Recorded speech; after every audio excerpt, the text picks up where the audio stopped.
Welcome back, everybody, to the School Leadership Show. This is Mike Dowdy. Thanks for joining us again. I'm here with I'm here with my browser open to synonyms for the word intrepid. So I'm here with my undaunted co-host, Jen David Lang. Hi, Jen.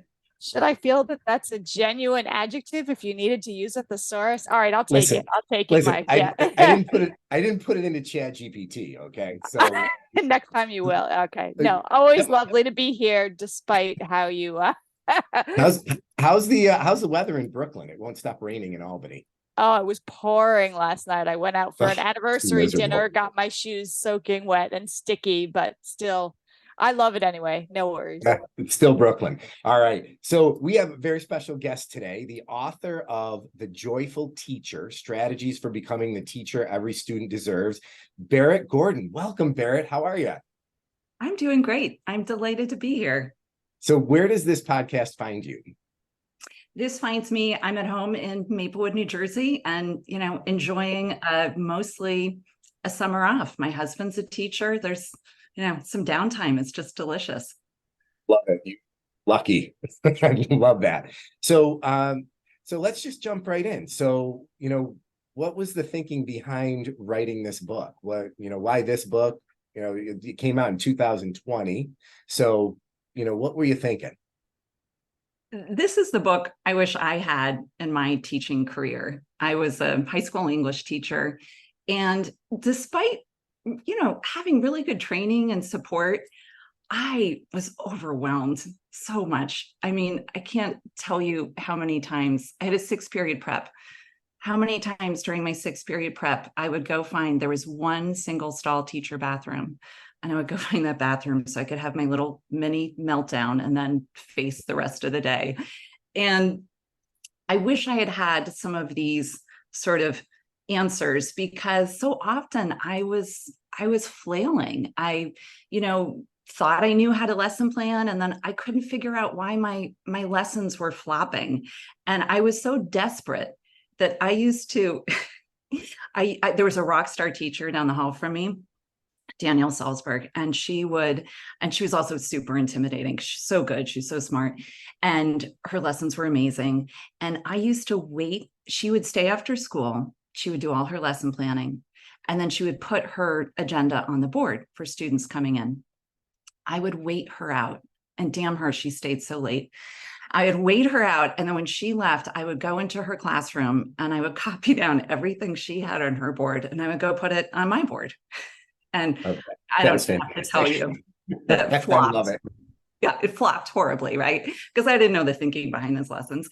So the book is because I wanted to be that high impact teacher that every student deserves. And I didn't know how to get there. And I also believe now I get to work with teachers, which I love. And I really, really feel for them. And I know they want to not just feel successful and good at their job, they want to be successful. And right now, so many don't. And we know, and your listeners know, right? We all know about burnout in education. This is a real thing. I don't have to tell them about the teacher shortage issue. I work with administrators who used to get upwards of 80 applicants for a job, and now they're lucky to get a small handful. I worked at a high school last year, in fact, in a rural community that was operating at a 50% teacher vacancy rate in their core subjects. And so this idea of burnout is something that I care about tremendously. And it's to counteract that feeling of burnout, and the teachers who are sitting in the parking lot before they go into the building, like giving themselves a pep talk to go in, and they're struggling. But what I have learned about burnout, which is what I wanted to address, is that burnout isn't just a result of hard work. If we were scared of hard work, none of us would have gone into education. But what I think happens is that people are caring a tremendous amount and they're working hard, but that hard work doesn't always feel like it's working. And so this book, and when I work with teachers, it's really my attempt to try to demystify what good teaching is, and even more importantly, how to get there so that they can have those, those days that a friend of mine calls I taught today days, right? Those days that you go in and you do something and it clicks and students are engaged and you see the results. Because when you get to those days, it's so energizing. And so, I'd love to add a zero to teachers' paychecks, but I think even more than that, teachers and educators need a way to get to those I taught today days. And like I say, right now, I think, for so many people in education, I just don't know any other profession where people are working so hard and they care so much, but then so often they're feeling ineffective. So that's really what I wanted to do, was to give teachers a path to feeling good at this job, and of course being good, so that students get that good instruction. And this book is chock full of strategies. And you want to talk a little bit about how the book is organized and maybe how a school leader might use it with their teachers, and then maybe we could get into some specific strategies that you have found to be very high leverage when it comes to, helping teachers create that sense of joy relative to their work. That I have taught today days. Yes, I love it.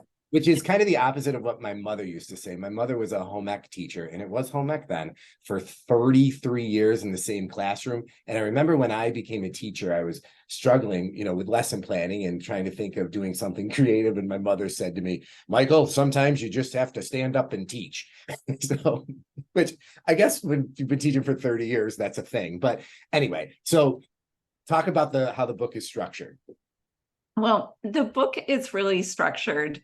And by the way, The Joyful Teacher, which I love that title, but more and more since it did come out before COVID. And now I feel like I would settle for just like The Reasonably Content Teacher, but that's not a very sexy title. So we're going to skip that. But I would just go for, yes, like having the energy to do what your mom said, which is like, just go in there and teach and like stick around long enough so that you get good at all the other stuff. But the book is designed, and, for anyone who wants to support teachers, the book is really designed in the same thing that I learned works for students. And, again, I learned a lot through trial and error, but I did get to the point where students in my classroom were engaged, and, more often than not, they were thriving. And so it's first and foremost just a book of strategies, because, again, it's trying to demystify what good instruction looks like. And so often I think we say, well, we want you to manage that classroom. Well, management is a really complex skill. And so it's meant to provide very concrete steps to get to those skills. And same thing, I taught high school English, and I made the mistake of saying things like, well, let's just go analyze theme. Well, that's a really hard thing to do. And so what I learned was giving students strategies, really concrete steps, action-packed, verb-laden moves to get to that complex work of a skill. And so it's not a cover-to-cover read. Who has the time, really? But it is kind of a best hits album of strategies. These are all, vetted too, because again, I work with teachers who are desperate and they're overwhelmed, and they're going to Teachers Pay Teachers and Pinterest and YouTube. And, there are decent things on those sites, but there are no editors there. And there's nobody saying, yes, this is a research-backed strategy. This is a culturally responsive strategy. This is current. This is vetted.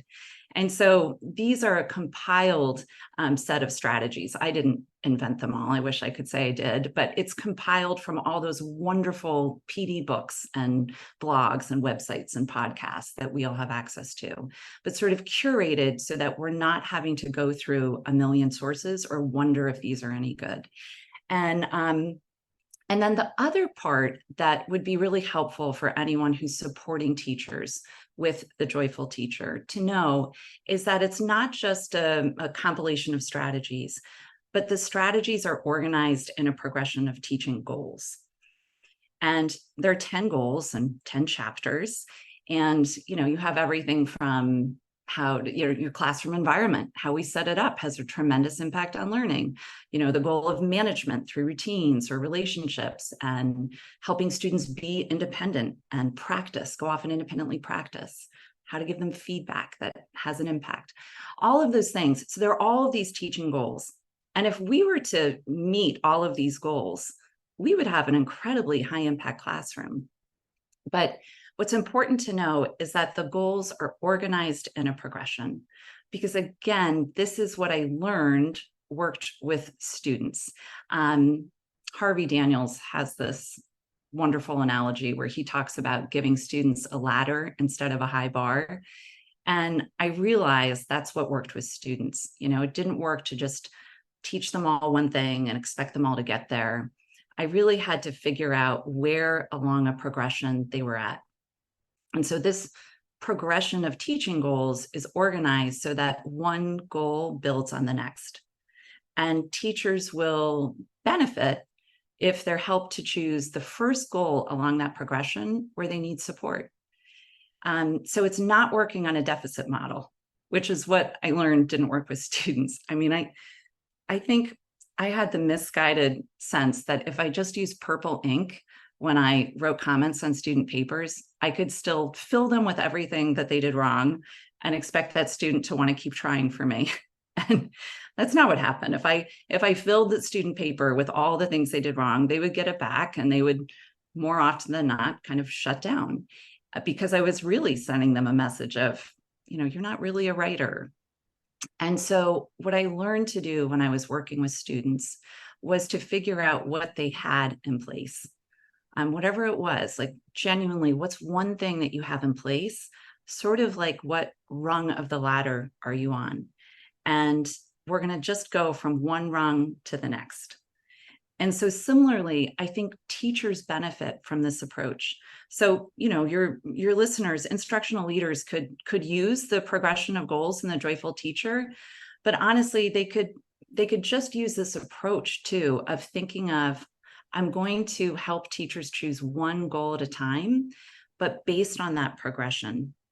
Because so often I think not only are teachers not sure where to get answers, which is why I have this vetted compilation of strategies, but a lot of times they're not asking the right question, or they're not trying to solve the right problem. And so, I'll share an example from my own teaching life again, which was one of my first years teaching at a New York City public school. There was an initiative of the year. You know how those go, right? I think the year before it was higher order thinking questions. And the year I got there, it was group work. Always have them in groups, always have them collaborating. And I'm a dutiful, teacher. So of course I put them in groups, and it was such a hot mess. I can't tell you, every group was like a dysfunctional Thanksgiving dinner. No one was looking at each other. They weren't talking to each other. They certainly weren't building new thinking in their groups. And when I look back, it's not that I wasn't trying hard. I attended PD, I read books, I visited mentor teachers, and still I flopped on that. And I think it's because I hadn't addressed earlier goals that I needed to put in place first. And so no matter what efforts I went to, I was going to just feel ineffective. And when I look back, so if you look at the progression of goals in the Joyful Teacher, one of the first goals is management through routines. And because I taught older students, I thought, I don't need to tell you how to look at one another and take turns and invite people into conversation. I was like, you know that. I skipped it. I needed to go back to routines.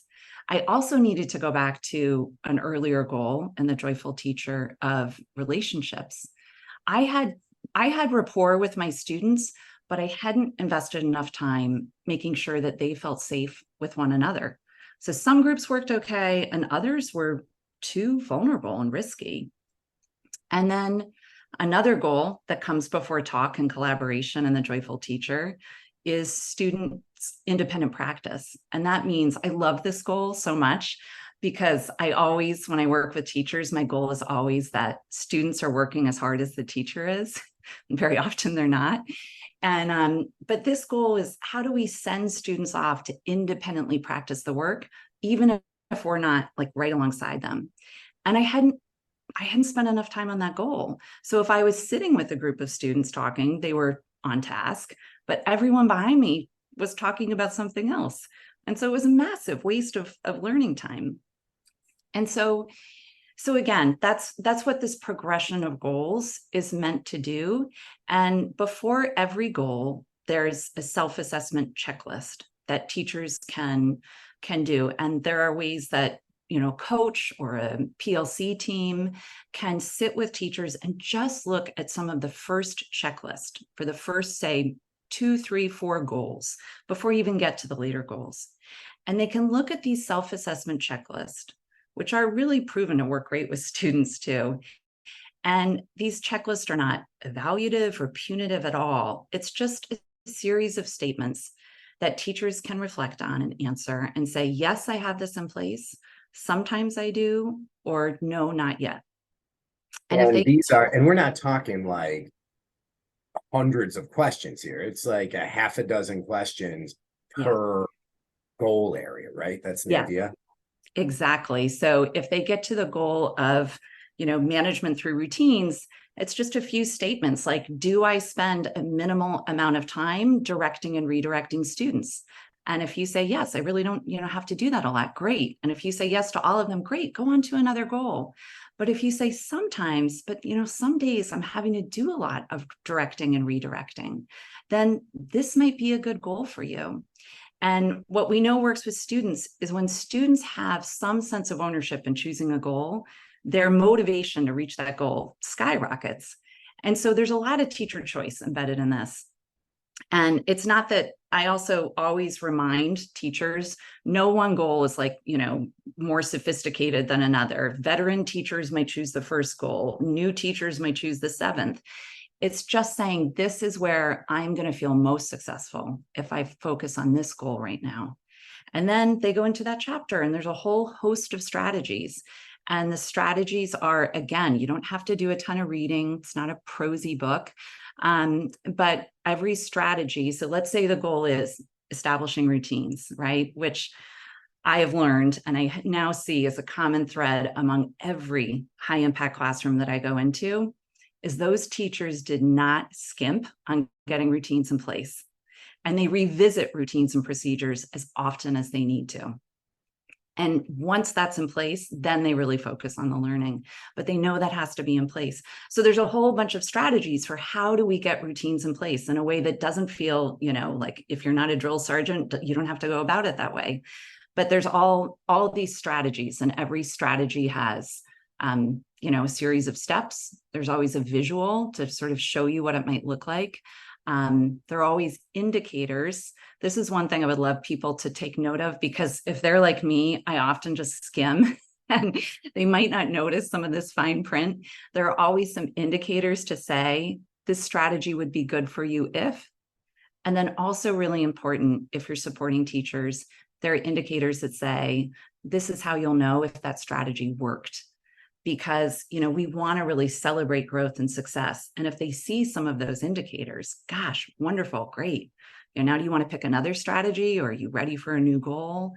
And then there's always ways for people to try these strategies together. My favorite thing when I get to go into a school and I'm doing workshops with teachers is I love when I say, okay, we do some of the checklists together. And then a few teachers will say, yeah, I'm looking at relationship building, or I'm looking at students' independent practice. And then they go in and they mark a few strategies, which is quick, and they go right into it. And then we focus on how to try this with others. And that's their game plan. That's their little professional learning plan. And it's easy. None of it is like going to take hours and hours. It's quick. But when they try it out with others, oh my gosh, the impact is massive, because then they come back and they have these great conversations. And then they're often not just using these strategies. They're like, you know, something else I tried that got my students writing a lot is. So that's what's not just the strategies, but how they're organized, I think is really important for anyone who's supporting teachers, because I think so often we see ineffective teachers and oh, it's painful. It's really hard to see. But I think when they've stopped trying, or they're starting to do that blame thing where they're blaming students and they're blaming parents, so often, they still want to take pride in their work. They just don't have the path to get there. And I think if they chose a goal that set them up for like some quick wins, that's what's going to keep them around and energize them. I want to add, thank you. I love the progression of goals and the bite-sized strategies. I'm going to share a little bit more about, why I chose this book to be featured in the main idea. First thing is, even though there are, over 100 strategies in the book, these are research backed. So just want to point that out. Otherwise it would be teachers pay teachers, right? So there is a research piece in the beginning of each chapter. So leaders should know that. And then you described it, Barrett, as teacher choice, but it's also differentiation for your teachers.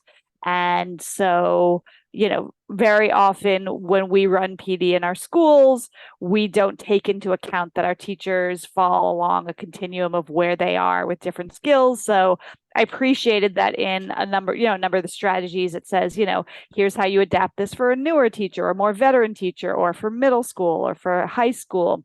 So I think the differentiation piece is really important. I'm going to try this month for my summary also to include a PowerPoint so that a leader could introduce some of these strategies and do, Barrett, some of what you're saying, have the teachers try out the strategies and get those small wins. So thanks for how you've organized it. And it's a real plug also for, not just reading my summary, but for buying the book, because just the way the book is laid out, I couldn't capture your photos of classrooms and all of that, which I think are very, it's very visual and it's very accessible for teachers. I love that you picked up on the differentiation piece, because again, that's what I learned worked with students. They're never all going to be ready for the exact same lesson at the exact same time. And so while leaders fine to have a school-wide initiative like standards-based assessment, but that's a goal that would be pretty far along a progression. So while everyone might be working toward that, if we could say, I don't necessarily expect everyone to have a smashing success with that, because they might need an earlier goal before they feel a lot of success with that goal. And I think that's a way to really help teachers feel supported and like they're able to take risks, and to energize them to sort of stay on this professional learning path instead of shutting down. So if you were, you've worked in schools, you've worked with lots of different teachers, lots of different school leaders. If you think about some of the leaders that you've worked with who've been particularly effective with supporting teachers and implementing these strategies, what did those leaders do that made them stand out from folks who maybe didn't have as good of results? I think they did devote a lot of resources to professional development, first of all. And they really said, I'm not expecting you to have perfected this craft, this incredibly complex craft of being a high impact teacher. And so I know everyone wants to do that, but it's very easy in a school. It's just so demanding. There's so many pressures on our time and our resources, and it's easy to sort of shelve that. So first and foremost, I think it's saying, I'm going to carve out the space and the time and the resources so that teachers can devote time to reflecting on their craft.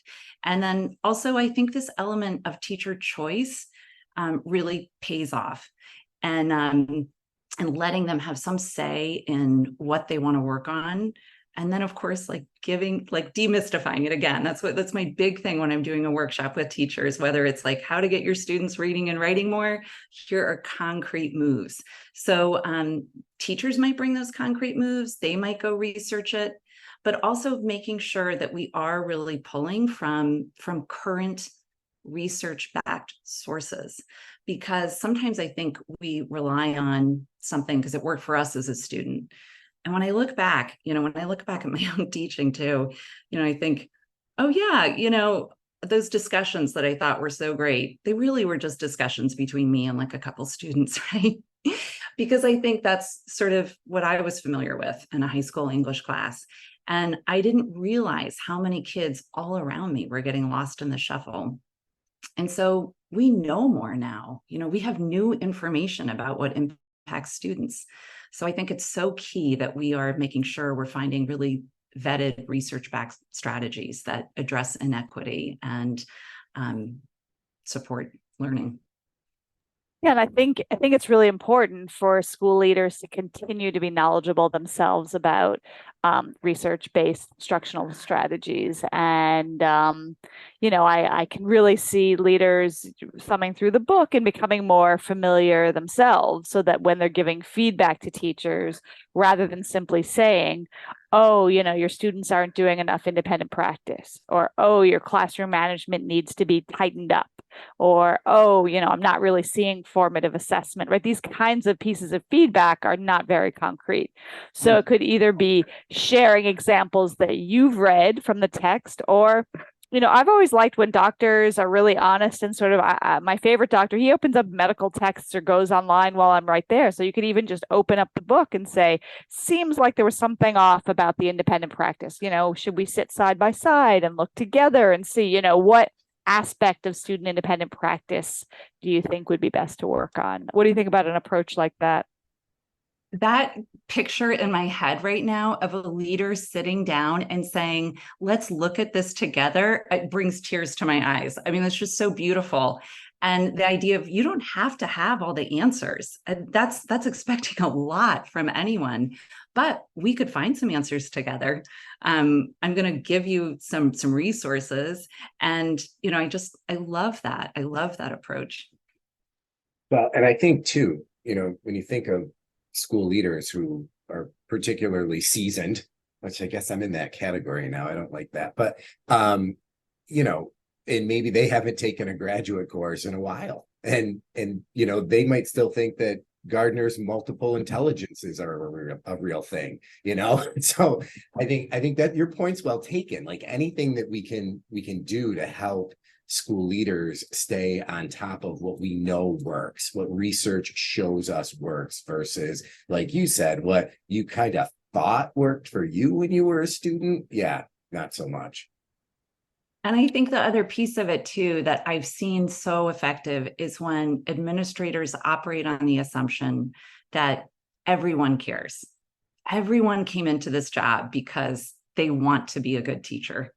And when you get to those resistant teachers, we have to frame it. It's helpful if we frame it the way that I learned to do with my resistant students, that it didn't come from a place of being lazy or dumb. It came from a place of, being scared and not feeling capable. And so I think if we can work not on that deficit model, and I get it. I mean, I'm in classrooms that break my heart because I think these students aren't getting what they deserve. But if we operate on that assumption that you want to take pride in your work, and I'm going to look for one thing that's working here, something you have in place, and then I'm going to help you get a little better.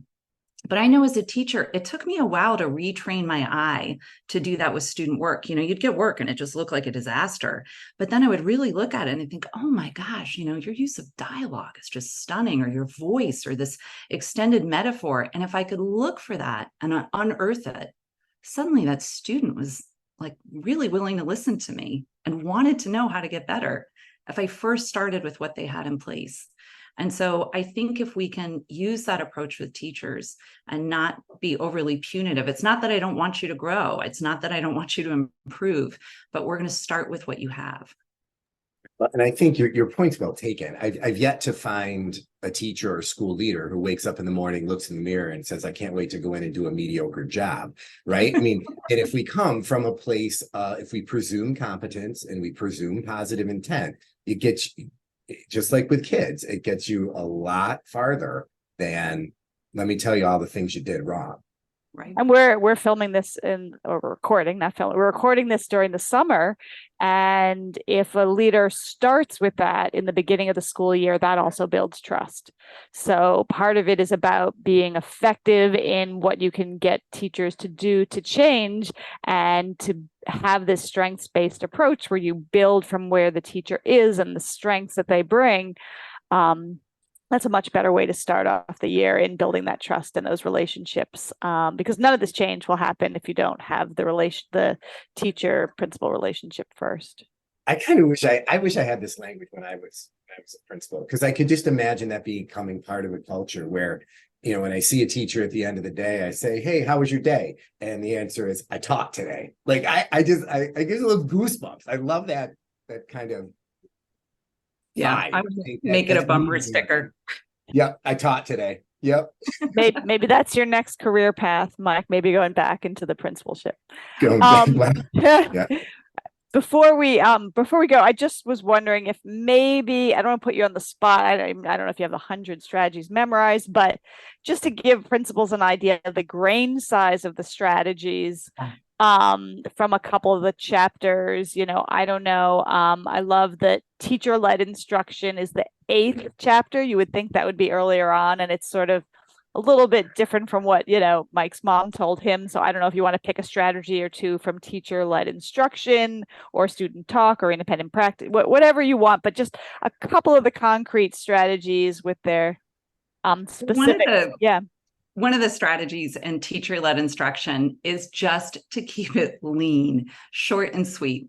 The average attention span is about a minute per year. So you can keep talking longer than 10 minutes if you're teaching 4th graders, but the chance of them sticking with you is scant. And so in that strategy, it's just some really concrete moves, like be brave, set a stopwatch, announce the time when you're going to stop talking. Like I announce it. And I've even said to students, I'm going to show you this move. I'm going to teach you a strategy on how to analyze theme. And I promise I will be done talking by 1:40. And if it gets to 1:40 and I'm still talking, I just end. And I've never had a student say, "Oh, Miss Gordon, please keep going." Like, thank God. But there's some moves in there, and there's a little more to that strategy. But there's some really practical moves about how to keep your instruction really lean in order to protect student time to go off and practice. So there's like 7 or 8 things that teachers can do to because we often think, "Oh yeah, no, I had a really short amount of time of me talking." And then we go back and look at it, it was really long. And so that's one from that chapter. And, leaders might even look at some of the earlier chapters, even for their own sort of professional health. Like the very first chapter is how to stay happy and healthy in a demanding job. And a really quick strategy that a lot of teachers have loved is to create a happy file. And, most teachers do end up collecting this, especially if you teach younger children, right? You have these sweet little cards, "You're my favorite teacher." And I say, put it all in a folder. And if you teach older students, you might not be getting those. But what you could think about are, for instance, the funny things that kids say, like, my middle school student who asked how old I was. And I said, "Oh, I'm 24. And she goes, "Oh no, you mean I'm still going to be getting zits when I'm 24? That's fantastic. But the reason I think that's important for administrators, for teachers to do is because not just to amass a collection of those little artifacts or the comments that, a parent gives you in the grocery store, not just to collect those. So when you're having a rough day, you can kind of look over it. Genuinely, your lens shifts. I am not by nature a super optimistic person. And when I start paying attention to, for instance, the funny things students say, I delight in them more. It builds on itself. So like the happy file is one. Another one administrators might look at in the relationship building chapter or goal is it's called the DOT activity. And they can check that out. It's a really powerful one to do with students. But administrators might even look at that as they're thinking about gathering their teachers. And the DOT activity is you simply put a dot. They could do this for teachers, like print out a list of all your teachers' names, all your staff, custodians, cafeteria workers. Put a dot next to anyone's name that 2 things about them that have nothing to do with their job. And if you can put a dot next to your name, great. And then look at who doesn't have a dot. And make it your goal over the first few weeks of school to be able to put a dot next to everyone's name. Because very often there are people who are struggling and, people who stay off the radar. And when they feel seen and they, know you've taken the time to get to know them just a little bit, it makes a tremendous impact. we've done this with students, and the students who went from no dot to a dot, every single time their academic performance went up.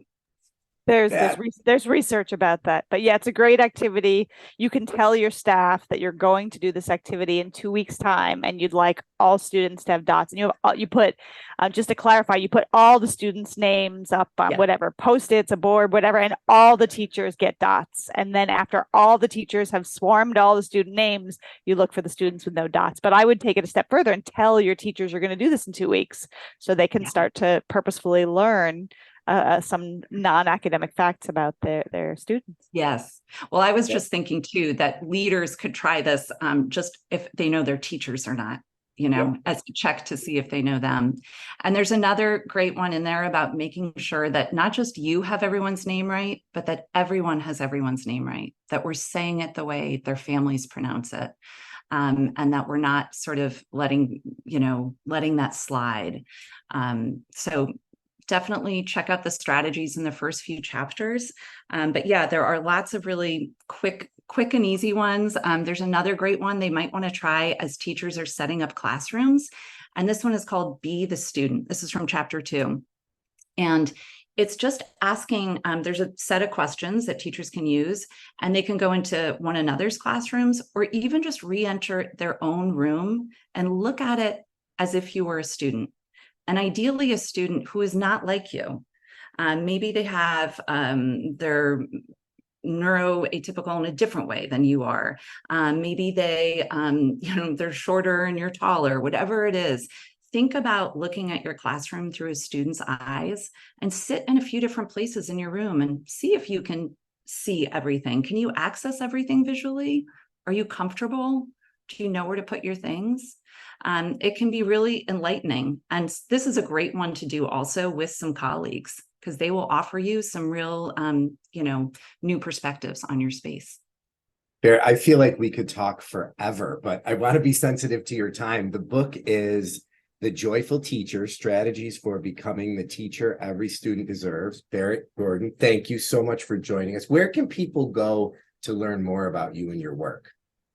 I have a website that is just my name. So my name is very phonetic. It's BERIT Gordon. So barrettgordon.com. And I would love to hear from people. I'd love it if you want to know more about how to use the book, or maybe you're interested in some support for your teachers at your schools. Please reach out.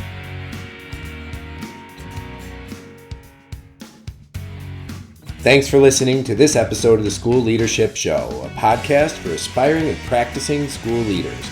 Send your comments, questions, and show ideas to me, Mike, at schoolleadershipshow.com. And please consider rating the podcast in iTunes and leaving a comment. And definitely pass the show along to your colleagues.